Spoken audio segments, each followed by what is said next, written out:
Welcome back. It's Monday, March 20th in the NBA. My three favorite picks are on the way. Let's recap yesterday. A 2-2 day, winning a little bit over a fourth of a unit. Should have been 3-1. Jokic gets it done. The Thunder versus Suns same game parlay was a no sweat. Anthony Davis, he didn't even show up to the game. He ended with 15 points. It was the Austin Reeves show. But Spencer Dinwiddie, we only put a half unit on his double-double. He got 11 assists. You would have thought it was great. Ended with 8 points. He didn't even play in the fourth quarter. He got benched the whole fourth. A bit terrible beat, but that's what last week all was capable of. We had terrible beats left and right, bad luck. Hopefully the beginning of a new week, we get some good luck coming our way. I said the ladder challenge will return today. That was a lie. It will return probably tomorrow. This slate is not a great one. Tomorrow's slate isn't even really that good. I don't want to force day one of the ladder, but we'll have a bankroll builder, which I've been smacking recently, so we'll dive into that in a little bit. If you are new, my name's Austin from Calling Our Shot. Go down below, hit that subscribe button so you don't miss out on any of our daily videos. In 10 days or so, MLB daily videos are on the way, so stay tuned for that. Those are going to be a blast this year. Appreciate you guys showing tons and tons of love and support. We just passed 165,000 subscribers. You guys are awesome. Now I have another offer. I've never really talked about WynnBet before, but they're giving us an offer. If you want to bet $100, you'll get $100 in site credit. So if you want to take advantage, all the details are down below. You sign up using the top link in the description, bet $100, get $100 in site credit. I know a lot of people don't have WynnBet. It's only available in a select states, which I'll put all of them in the description, but if you want to take advantage of that sign up offer, go for it. But without further ado, our three plays are on the way. Let's start a hot streak. This week's going to be great. My birthday's on Sunday. Let's dive into this first one. Who also needs a hot streak is Mr. Klay Thompson. I like his over 21.5 points, minus 119 on Caesars. Now you can take this at 22.5. You can take him as high as you want, 40 plus points, because he's done that his last two games against the Rockets, which we'll talk about today. But Klay, he hasn't been great recently. Like my picks, he has not been great, but I think he's turned it around just like we are going to turn it around on the picks too. And Klay scored 15, and 14 points in his last three. It's not like he's not shooting the ball. 16, 14, and 17 field goal attempts. So the shots are going up. They're just not going in. And today he's got a great matchup. But last game against the Grizzlies, a solid plus-minus of minus 30. That was the worst on the team as the score looked closer than it actually was. But Klay did not play well, and I think he has to play well today as they're on the road taking on the Rockets. Now, the Rockets have allowed the most three-pointers in the NBA this season, and it ain't even close. They've been giving up a ton of threes, I think 14.6 per game on average. But here comes the Warriors, team that shoots more threes than, I don't know if they shoot the most threes in the league, but I wouldn't be surprised if they did. But let's talk about Klay. 2 games versus Houston this year. He's been okay, 41 and 42 points, making 10 and 12 three-pointers. So, look, Klay's dominated this matchup. This is a team he gets open up against, and he should be able to knock down some open looks. And the Warriors, they've stunk on the road. Lost 3 straight games, all on the road. They've lost, they're like 7 and 29 on the road. I think they have the worst road record in the NBA. So this is a must-win game for them. They are 10-point favorites, but like I said, we've seen them struggle on the road regardless. And even if this game isn't close, Klay can easily go out there and get 22 points. We've seen him drop like 20 points in one quarter. Well, we've seen him drop 37 in a quarter, but I think he can go out there, score a ton of points today. Curry, he'll still get his points, but I think Klay, also the number 2 option on this team, he's going to be getting his shots up. And look, they need Klay to get going towards this end of the season, or else they will have no chance in the playoffs. They need Klay to be active and knock down his shots. I think this is a great game to get him back into a groove. They got one more road game before they're back at home. I'll ride with Klay to get dialed in tonight. Even if it's a blowout, I think Klay can get his 22 points. I'll take his over 21.5 points, minus 119 on Caesars. Don't hurt us, Klay. We need you. Now let's move on to our second play of the day. It's going to be an under.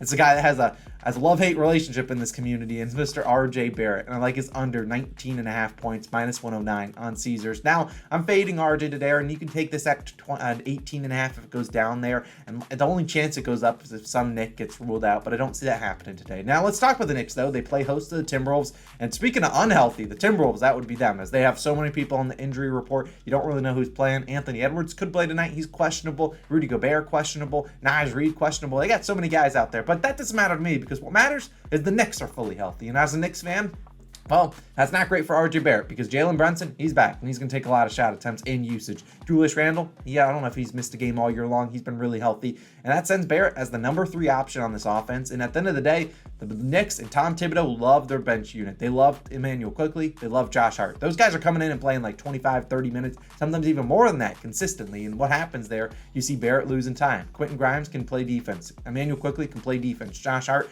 can play defense. RJ Barrett, who used to be locked into 36 to 40 minutes every single night, that's not the case now as they made those trades at the deadline to bring in Hart. And we've seen, Barrett under this line at 19.5 points in 15 of his last 25 games with Jalen Brunson active. Over his last 9 games with Brunson and Josh Hart active, we've seen Barrett averages 16.4 points per game, going under in 6 of 9 games. So he's really struggled recently. Barrett only averaged 29.2 minutes per game and 13.7 field goal attempts in those 9 games with Brunson and Hart out there. So One, the minutes are down. Two, the field goal attempts are down. We know Barrett, he's capable of going out there and shooting 3 for 18. We've seen it. We've been on the bad end of those nights.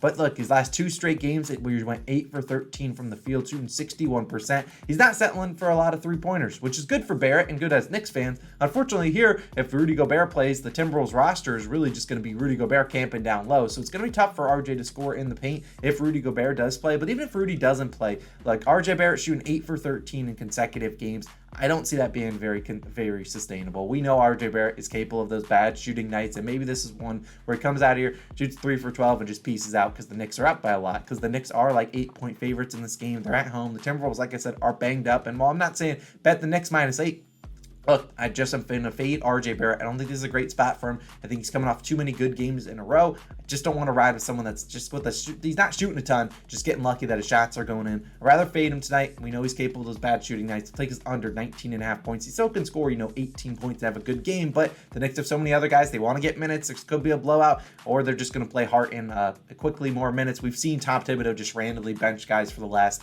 12th quarter. We've seen him do that time and time again, and normally RJ Barrett's on the bad side of those, so I'll fade RJ today. Sorry, man. I like it. I like it as the Knicks. Hopefully the Knicks win, but I'll take your under 19.5 points. Now for my third and final play, we'll get into these bankroll builders. Now, normally this would be where the ladder challenge is. Well, we'll put it in a separate video, and I'm not going to make this day one, but we've been doing really well on these, and feels like the moment we switch to the ladder challenge, we're going to take an L. So we'll just stick to this, and then tomorrow we'll probably have day one of the ladder challenge where we try to reinvest our money every single day. But let's talk about this. Bulls versus Sixers, same game parlay, 3 legs. We'll talk about them. Zach LaVine, 20+ points. DeMar DeRozan, 20+ points. And James Harden, 8+ assists. Now, you could add more legs in there. If I had to add different legs, I looked at Harden, 15+ points. Doesn't have a great track record versus the Bulls in terms of scoring. Looked at Harden, maybe 4+ rebounds, or maybe something like Joel Embiid to score 25 points. I mean, that's normally a free square, but I'll take these 3 legs at +102 on FanDuel. I like getting that a little bit of plus value, or if you get it at like a -105, I think that's fine. Just put 1 unit on it. This will not be day one of the ladder. That will probably be tomorrow. We'll see. But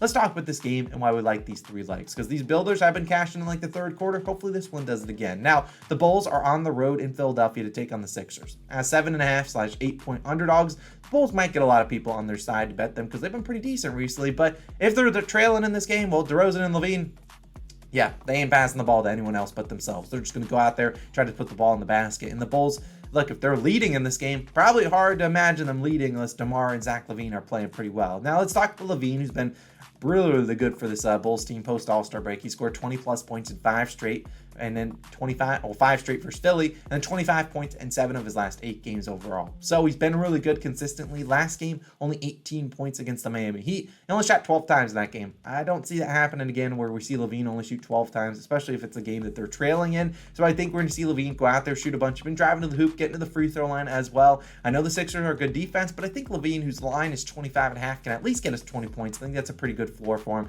I don't necessarily know if he hits his regular over. I could imagine him finishing in the 22, 24-point range, but I think LaVine at least gets 20 tonight.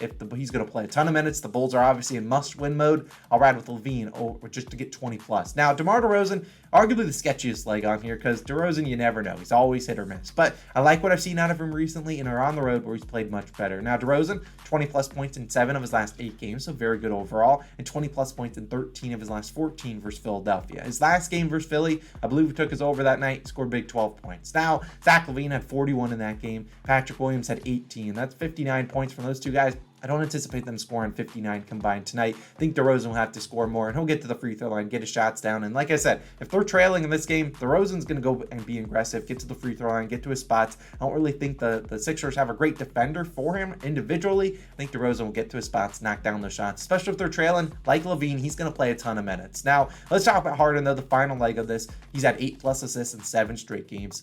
8+ assists in 20 of his last 25, and been very good versus Chicago. He's had 14, 16, 14, 11, and 11 assists in his last 5 versus the Chicago Bulls. Now, the Bulls defense in those first couple games where he had 14 assists, the Bulls defense wasn't great in those ones, but he's done well against them this year. The Bulls, despite being a very good defense recently, still been giving up a lot of assists to opposing point guards, a lot of assists per made field goal attempt. So we know Harden's going to be out there a ton of minutes, just like the Bulls. The Sixers are trying to win every single game. They're trying to get the 1 seed, which I don't necessarily know if they will do, but they're still trying to get the 2 seed, which are tied basically with the Celtics at the moment. So I think Harden's going to be out there a ton. He's going to be assisting Joel Embiid. I think he can easily get 8 assists. His usage is crazy. I think the Bulls can actually do a good job defending him scoring-wise. So I think he maybe is in a little bit more pass mode. I think he can get you 8 assists. So these 3 legs combined together, LaVine and DeRozan for 20 plus points each, and then James Harden 8 plus assists, plus 102. I'll take a chance at it. I think the builders have been really, really good cashing early and cashing in the third quarter or early in the fourth. So we'll take a stab at this one, plus 102, just putting 1 unit on it.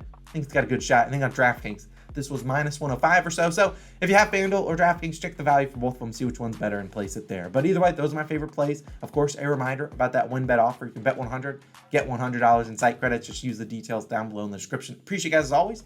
Have a great Monday. Let's have a great week. Let's get some good luck on our way. Say some good prayers, good vibes for the channel. Let's go 3-0 today. I'll see you guys back again on Tuesday, hopefully with the ladder challenge returning that day. And let's just have a great day. I'll see you guys back in the next one. Peace out.